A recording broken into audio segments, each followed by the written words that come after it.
Mill-turn machines, or lathes with live tooling, afford the user the ability to machine their parts from multiple sides, reducing setups and simplifying their overall workflow. In order to access these sides, the tools must be mounted in the machine's turret either axially or radially.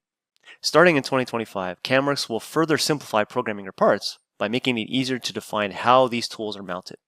So let's see how that works in CAMWorks 2025.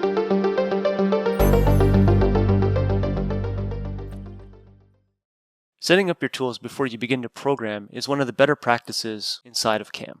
In CAMWorks, the programmer can predefine all their tools within the TechDB so that they are available for the automated tool selection. In CAMWorks 2025, we can now define the orientation of mill tools to be used in our mill-turn machine inside the TechDB.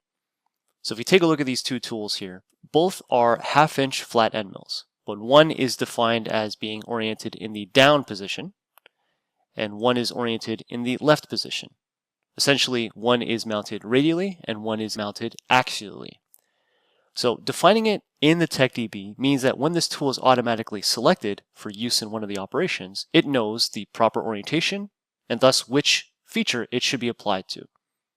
So if we take a look at this part file here, I have a rectangular pocket on the front face or the axial face, and I have this one pocket on the top face as it's mounted in the machine or in a radial position. Once I click Generate Operation Plan, it automatically selects the proper tool. You can see the uses of the tool here are a half-inch flat end mill, but for the axially mounted pocket, we're using Tool 2, and for the radially mounted pocket, we have Tool 1.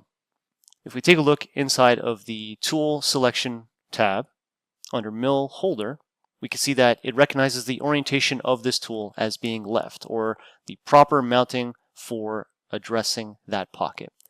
Likewise, if we go to the operation addressing the radial pocket, we see that the tool is mounted in the down position. So by predefining your tools inside the TechDB, you can simplify a lot of the tool selection automation inside the software, so it knows which tool is properly used for which feature, which operation. To learn more about the mill-turn module inside of CAMWorks, consider taking a look at our course on CAMWorks mill-turn, which covers all the functions and toolpaths for programming of your parts. If you're interested in discovering what else is new in this year's version, be sure to explore the rest of the series for more information on enhancements to the user interface, machine simulation, mill-turn enhancements, and more. Thanks for watching What's New in CAMWorks 2025.